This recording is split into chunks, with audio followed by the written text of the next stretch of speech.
Clash between Eritrean factions in Canton, Solothurn, Switzerland leaves 2 injured. 1st of April 2024.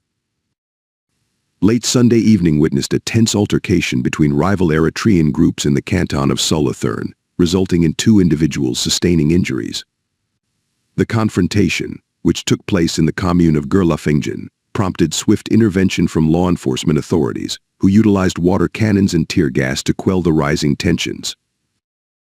According to a statement issued by cantonal law enforcement officials, the incident unfolded when approximately 350 supporters of Eritrean President Isaias Afwerki convened at a local restaurant in Gerlafingen for a celebratory gathering. Armed with stones, iron bars, and sticks, roughly 180 individuals critical of the ruling regime arrived at the venue with the intention of disrupting the event. Prior to the arrival of the opposing faction, police personnel were already on site, ready to mitigate any potential escalation. Their timely intervention averted a broader conflict, although one officer sustained minor injuries after being struck by a projectile. Additionally, an Eritrean woman was injured during the altercation. A coordinated effort involving 60 police officers, including reinforcements from Canton Bern, successfully managed the situation. While several individuals were subjected to scrutiny, no arrests were made. The supporters of the Eritrean regime concluded their demonstration later in the evening. Instances of violence among Eritrean factions in Switzerland and across Europe are not uncommon. Last September, clashes in Opfikon, Canton Zurich, resulted in numerous injuries, some of which were severe. Recent clashes between supporters and opponents of the Eritrean regime have illuminated the deep-seated political divisions within the Eritrean diaspora, particularly in Switzerland, a nation hosting a significant Eritrean community with varying perspectives on their homeland's politics. The skirmishes, which flared up in Opfikon, a municipality near Zurich, on September 2nd, involved approximately 200 individuals and resulted in at least 12 injuries. This incident, however, was not an isolated occurrence. Similar clashes unfolded in Norway and Israel on the same day, coinciding with the anniversary of Eritrea's War of Independence on September 1, 1961, and marking 30 years since President Isaias Afwerki assumed power. The confrontations underscore the dichotomy within the Eritrean diaspora, those who staunchly support Afwerki's regime and those who vehemently oppose it. Afwerki, initially hailed as a hero of Eritrean independence upon assuming leadership in 1993, has since faced allegations of presiding over a repressive dictatorship characterized by rampant human rights abuses, as denounced by organizations like the Swiss Refugee Council. Critics accuse the Eritrean government of perpetuating a climate of fear and repression, citing the absence of a legislature or independent judiciary. Furthermore, reports from human rights groups allege systemic conscription practices, with individuals, both men and women, compelled to serve indefinitely in the military, often under coercive conditions. Those who evade conscription risk imprisonment and torture, while political dissenters and journalists face arbitrary detention. Additionally, concerns have been raised regarding the Eritrean army's alleged involvement in war crimes against civilians in the Tigray region of Ethiopia, further exacerbating tensions within the diaspora. Consequently, Switzerland witnessed a notable reduction in Eritrean asylum applications, dropping from 9,950 in 2015 to 1,830 in 2022.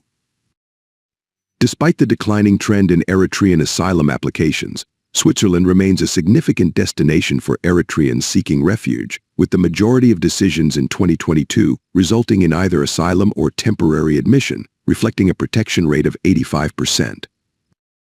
However, beneath the surface of Switzerland's tranquil landscape, simmering tensions persist within the Eritrean diaspora. The Eritrean Media Association Switzerland (EMBS), dedicated to fostering Eritreans' engagement in public discourse, estimates that over 40,000 Eritreans reside in Switzerland, although the Swiss Foreign Ministry reported a slightly lower figure of 31,722 at the close of 2020. In response to parliamentary inquiries in 2022, the Swiss government acknowledged that only a minority of Eritrean residents in Switzerland openly align themselves with either support for or opposition to the current Eritrean regime. Notably, the majority of pro-Afwerki individuals arrived in Switzerland before 1993. These generational divides are exacerbated by events organized within the diaspora. Cultural festivals celebrating Eritrean heritage in Europe, such as the one held in Canton, Valais last year, often serve as focal points of contention. Reports indicate that such gatherings, while ostensibly cultural in nature, are perceived by some as vehicles for propagating the regime's agenda and soliciting donations. The involvement of senior Eritrean officials, including the ambassador, further fuels suspicions of political manipulation. Recent events underscore the volatile nature of these tensions. A planned Eritrean festival in Canton St. Gallen was abruptly cancelled due to concerns about potential violence. Subsequently, many of the pro-regime participants reportedly converged in Opfikon, where clashes ensued with their opponents. Similarly, a planned festival in Rufinaq near Bern met a similar fate, with organizers citing security considerations. Okban Tesfamariam, a spokesperson for the Eritrean Media Association Switzerland EMBs, attributes the surge in violence to the proliferation of festivals organized as part of what he terms the propaganda tour. According to Tesfamariam, tensions between opponents of the regime and loyalists have been festering for decades, exacerbated by the perceived obligation among Eritreans to contribute financially to the regime's coffers.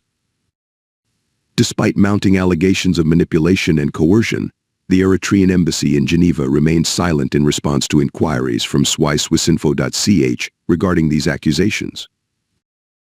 Meanwhile, the Swiss government acknowledged in 2022 that privately organized festivals likely serve as a significant source of foreign exchange for the Eritrean government. However, it conceded to having limited information regarding the extent of financial contributions made at these events. Furthermore, the government affirmed that there exists no legal basis for revoking asylum status from Eritreans who participate in pro-regime gatherings, refuting suggestions made by a radical liberal parliamentarian. Switzerland's asylum policies have not been immune to criticism, particularly concerning the handling of Eritrean asylum seekers. Since 2016, Switzerland ceased granting asylum solely on the grounds of illegal departure from Eritrea, a decision upheld by the federal court but contested by refugee advocacy groups.